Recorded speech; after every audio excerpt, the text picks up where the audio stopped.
Hello दोस्तों, आप सभी का स्वागत है मेरे यूट्यूब चैनल में। आज की कहानी है कैद इश्क भाग 2। मित्तल बिला। दनिश जिया की तरफ देखकर बोला, उम्र क्या है तुम्हारी?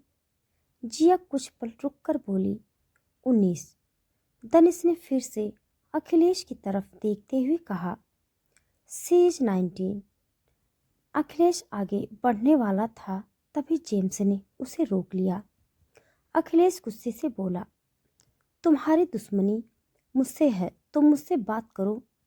दनिश ने एक नज़र जिया को देखा और फिर अपने कदम अखिलेश की तरफ बढ़ा दिए। अखिलेश तेज आवाज में बोला, जिया अपने कमरे में जाओ।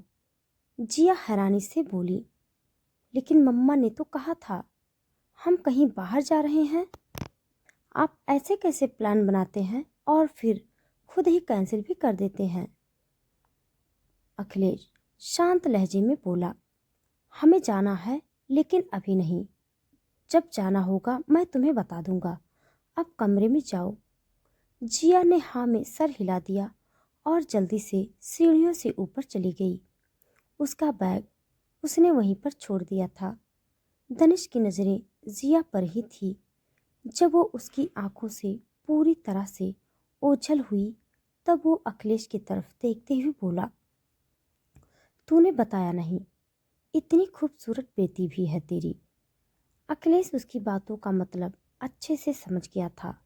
उसने दनिश का कॉलर पकड़ लिया और कड़क आवाज में बोला, मेरी बेटी को बीच में लाने की ज़रूरत नहीं है। दनिश ने अपनी कॉलर की तरफ देखा और तभी दो गार्ड्स ने आगे आकर अखिलेश को पकड़ लिया। दानिश अभी भी अपनी कॉलर की तरफ देख रहा था। कुछ पल बाद उसने नज़रें उठाकर अखिलेश की तरफ देखा और अगले ही पल उसके मुंह पर मुक्का दे मारा। अखिलेश ने चीखते हुए अपनी नाक पकड़ ली और वो सीधे नीचे गिर गया। दानिश उसे घूरते हुए बोला, अपनी औकात मत भूल मित्तल। अगली बार मुझे टच करने से पहले सोच लेना, वरना तेरे किए की सजा तेरी बेटी को मिलेगी। स्मृति ने जल्दी से अखिलेश को संभाल लिया और वो धीरे से बोली, अखिलेश। अखिलेश ने उसकी तरफ देखा और धीमी सी आवाज में बोला, जिया के पास जाओ। स्मृति रुंधे गले से बोली, आपको छोड़कर मैं कैसे? अखिलेश उसकी बात काटते हुए बोला, जो बोला है वो करो। जिया के पास जाओ। बोलते हुए उसने कुछ इशारा किया। स्मृति ने जल्दी से उसे छोड़ दिया और सीढ़ियों की तरफ निकल गई। उसके जाते ही अखिलेश खड़ा हो गया और दानिश की तरफ देखते हुए बोला, तुम्हें मेरे साथ जो करना है करो, लेकिन मेरी फैमिली को बीच में मत लाना। जो भी प्रॉब्लम है वो हम दोनों के बीच में है। दानिश डेविल स्माइल करते हुए बोला, जब तक फैमिली बीच में रहेगी तब तक कोई प्रॉब्लम नहीं होगी, राइट? अखिलेश कंफ्यूजन होकर उसे देखने लगा तो दानिश आगे बोला, अगर मैं तेरी बेटी को उठा लूं तो शायद तेरा दिमाग सही से काम करने लगेगा। उसकी बात सुनते ही अखिलेश गुस्से से उसकी तरफ बढ़ते हुए बोला, मेरी बेटी से दूर रहो दानिश वार्नर। वो दानिश को छू पाता उससे पहले ही गार्ड्स ने उसे पकड़ लिया। अखिलेश उनकी पकड़ से छूटने की कोशिश करते हुए बोला, just leave her alone. Danish किसी सनकी की तरह उसे देखते हुए बोला, एज यू विश। मैं उसे अपने साथ लेकर जाऊंगा और मेरे साथ वो बिल्कुल अकेली रहेगी। कोई उसे देख नहीं पाएगा, उसे टच नहीं करेगा, एक्सेप्ट मी। उसकी बात सुनते ही अखिलेश लाचारी से बोला, बच्ची है वो, प्लीज उसे अकेला छोड़ दो। दानिश ने अपने कदम सीढ़ियों की तरफ बढ़ाते हुए कहा, रिलैक्स मित्तल, हमारी प्रॉब्लम सॉल्व होने तक वो मेरे पास महफूज रहेगी। इधर अखिलेश चिल्ला रहा था, लेकिन दानिश ने उसे पूरी तरह से इग्नोर कर दिया। कुछ मिनट बाद दानिश एक कमरे के बाहर खड़ा था जिसका दरवाजा बंद था। उसने धीरे से दरवाजा ओपन किया और कमरे के अंदर चला गया। उसकी नजरें जिया को ढूंढ रही थी, लेकिन जिया वहां नहीं थी। दानिश ने अपने कदम बालकनी की तरफ बढ़ा दिए। बालकनी में आते ही उसकी नजरें रेलिंग की तरफ चली गई जहां कपड़ा बंधा हुआ था। उसने गहरी सांस ली और अपना फोन निकालकर उसमें कुछ करने लगा। तभी पीछे से आवाज आई, please don't hurt her. Danish ने अपने फोन से नजरें हटाकर स्मृति की तरफ देखा तो स्मृति धीरे से बोली, प्लीज उसे इन सब में मत घसीटो, वो मेरी इकलौती बेटी है। दानिश बिना किसी भाव के बोला, उसे बीच में लाने की जरूरत नहीं है क्योंकि वो ऑलरेडी बीच में है। स्मृति लाचारी से बोली, सीजा बेबी, उसे कुछ मत करना दानिश प्लीज। दानिश कमरे से बाहर जाते हुए बोला, जब तक अखिलेश मित्तल मुझे वो नहीं देगा जो मुझे चाहिए, तब तक उसकी बेटी मेरे पास रहेगी, मेरी हॉस्टेज बनकर। दूसरी तरफ जिया बिना सोची समझी सड़क पर दौड़ रही थी। उनका घर सुनसान इलाके में था, इसीलिए सड़क पर एक भी गाड़ी नहीं थी। कुछ ही मिनट में उसकी हालत खराब हो चुकी थी, फिर भी वो भाग रही थी। वो भागते हुए काफी दूर आ चुकी थी। वो एक जगह पर आकर रुकी और उसने अपने हाथ अपने कमर पर रखे। उसे सांस लेने में प्रॉब्लम हो रही थी। वो एक पेड़ के सहारे खड़ी हो गई और गहरी सांसें लेते हुए उसने अपनी आंखें बंद कर ली। कुछ मिनट बाद उसे लगा कि कोई उसे देख रहा है। उसने जैसे ही अपनी आंखें खोली, उसकी चीख निकल गई क्योंकि दानिश उसके सामने था और अजीब तरीके से मुस्कुराते हुए उसे देख रहा था। उसे देखते ही जिया की सांसें फिर से एक बार तेज हो गई। उसने घबराते हुए अपने आसपास देखा। उसके चारों तरफ दानिश के गार्ड्स थे। डर और घबराहट के कारण जिया की आंखों में आंसू आए थे। वो दानिश की तरफ देखते हुए रूधे गले से बोली, मुझे घर जाना है। दानिश अपना हाथ उसकी तरफ बढ़ाते हुए बोला, ऑफ कोर्स माय हार्ट। और उसने जिया की गर्दन को पीछे से पकड़ते हुए प्रेस कर दिया। अगले ही पल जिया बेहोश होकर उसके सीने पर गिर गई। दानिश ने उसे अच्छे से अपनी बाहों में भर लिया। उसकी नजरें जिया के चेहरे पर ही टिकी हुई थी। जिया का छोटा सा गोल चेहरा बहुत मासूम लग रहा था। दानिश ने उसके गाल पर हाथ रखा और उसके गाल सहलाते हुए बोला, my heart is so innocent and sensitive too. उसकी बातों में एक अलग सा पागलपन दिखाई दे रहा था।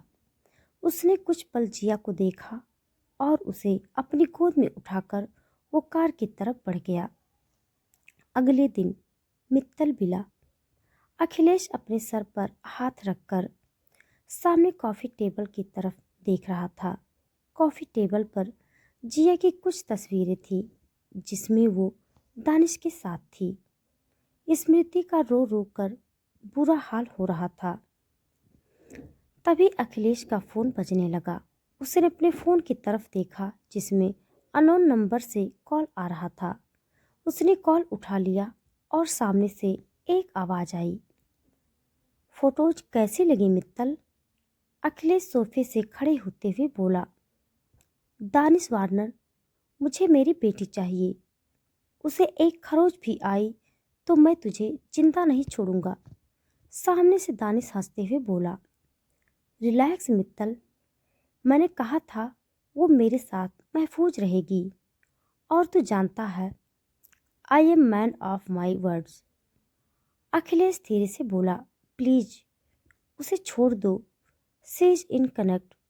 उसकी बात सुनकर दानिश कुछ पल रुककर बोला, जब तक ये मैटर क्लोज नहीं हो जाता वो मेरे पास ही रहेगी। और मैं जानता हूँ तू अपनी बेटी के लिए खुद ये केस क्लोज करेगा। बोलकर उसने कॉल काट दिया। वार्नर पैराडाइज एक मास्टर बेडरूम में जिया को बंद करके रखा हुआ था। वो सहमी नज़रों से उस बेडरूम को देख रही थी जो बहुत ही क्रीपी वाइब दे रहा था। कमरे की थीम ब्लैक और ग्रे थी। उसके अलावा कोई दूसरा कलर नजर नहीं आ रहा था। एक तरफ किंग साइज से भी बड़ा बेड था और उस पर ग्रे कलर का बेड शीट था। दूसरी तरफ बड़ा सा ड्रेसिंग टेबल था। कमरे में काफ़ी सारी यूनिक और एंटीक चीज़ें रखी हुई थी।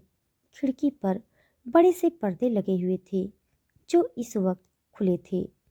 बेड के ऊपर दानिश की बड़ी सी तस्वीर लगी हुई थी।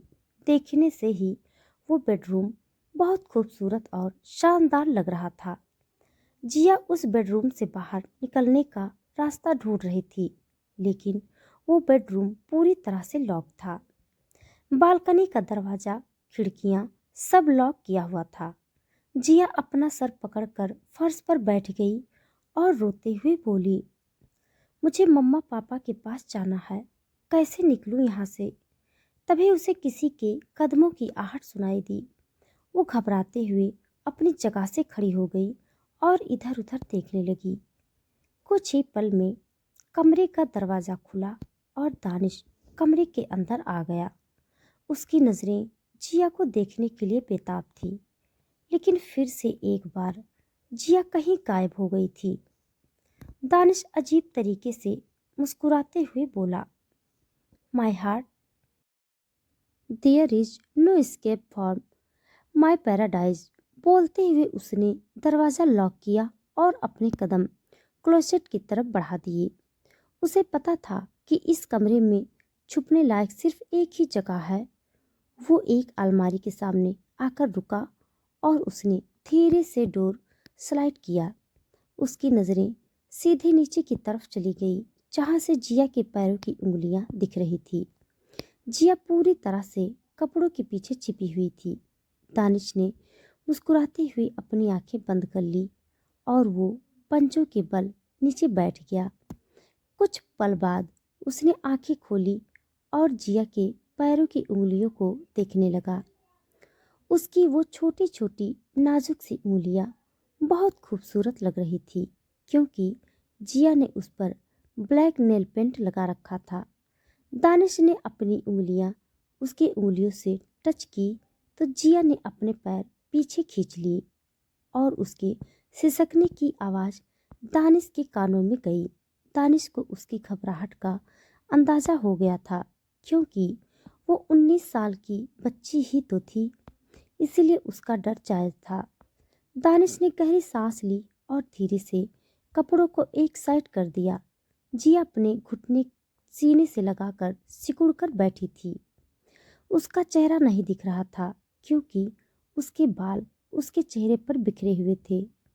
दानिश ने धीरे से अपना हाथ आगे बढ़ाकर उसके बाल उसके चेहरे से हटा दिए। उसका टच महसूस होते ही जिया रोते हुए बोली, मुझे मम्मा पापा के पास जाना है, प्लीज। उसकी आंखें अभी भी बंद थी। दानिश शांत लहजे में बोला, लिटिल गर्ल, बाहर निकलो। उसकी बात सुनकर जिया ने धीरे से अपनी आंखें खोली और वो दानिश को देखते हुए ना में सर हिलाने लगी। इस वक्त दानिश का और बेहद खतरनाक लग रहा था। उसके मेसी बाल उसके फोरहेड पर आ गए थे और उसके शर्ट के सारे बटन खुले थे। वो किसी बैड बॉय से कम नहीं लग रहा था। उसे देखते ही जिया की सांसें तेज हो गई। दानिश ने गहरी सांस ली और उसके दोनों पैर पकड़कर उसे बाहर खींच लिया। तभी जिया ने एकदम से उसे धक्का दिया और सीधे बाहर की तरफ भागने लगी। इस चक्कर में उसके सर पर चोट लग गई थी, लेकिन जिया इतनी डरी हुई थी कि उसने अपनी चोट की तरफ बिल्कुल भी ध्यान नहीं दिया। दानिश इस हमले के लिए बिल्कुल भी तैयार नहीं था। फिर भी उसने खुद को पीछे की तरफ गिरने से बचा लिया और जल्दी से जिया के पीछे निकल गया। इधर जिया दरवाजे के पास आ गई और तभी दानिश ने उसे पीछे से अपनी बाहों में भर लिया। जिया उसकी पकड़ से छूटने की कोशिश करते हुए जोर से चिल्लाई, leave me please, leave me. Danish ने उसे मजबूती से अपनी बाहों में भरते हुए कहा, काम डाउन लिटिल गर्ल। उसकी बातों का जिया पर कोई असर ही नहीं हो रहा था। वो अपने हाथ पैर चलाते हुए दानिश से दूर होने की कोशिश कर रही थी। कुछ मिनट बाद जिया बुरी तरह से थक चुकी थी, इसीलिए वो धीरे धीरे शांत होने लगी। थोड़ी देर बाद जिया सोफे पर बैठी थी। उसे पता चल गया था दानिश ने उसे किडनैप किया है। दानिश ने उसके सर पर छोटा सा बैंडेज लगा दिया और कॉफी टेबल पर बैठकर उसे देखने लगा। उसने अपना हाथ जिया की तरफ बढ़ाया और वो रोते हुए बोली, मुझे मम्मा पापा के पास जाना है, प्लीज। दानिश ने उसके बालों में अपना हाथ उलझाते हुए उसके बाल अपनी मुट्ठी में भर लिए और उसे अपनी तरफ खींचते हुए बोला, you are my hostage little girl. जब तक तुम्हारा बाप मुझे मेरी कीमती चीज लौटा नहीं देता, तब तक तुम मेरे पास ही रहोगी। उन दोनों के चेहरे इतने करीब थे कि जिया ने कसकर अपनी आंखें बंद कर ली। उसे दानिश की गर्म सांसें अपने चेहरे पर महसूस हो रही थी। दानिश ने अपना दूसरा हाथ उसके गाल पर रखा और अपने अंगूठी से उसके होठों को रफ करते हुए बोला, अच्छी बच्ची की तरह मेरे साथ रहो। ऐसी कोई भी हरकत मत करना जिसके बाद मैं तुम्हें पनिश करूं। बोलते हुए वो बिना पलक झपकाए जिया के होठों को देख रहा था। तो दोस्तों, आज के लिए बस इतना। इसके आगे का भाग जानने के लिए आप सब मेरे साथ बने रहिए। हमारी कहानी आप सबको कैसी लग रही है कमेंट बॉक्स में ज़रूर बताइएगा। तब तक के लिए धन्यवाद।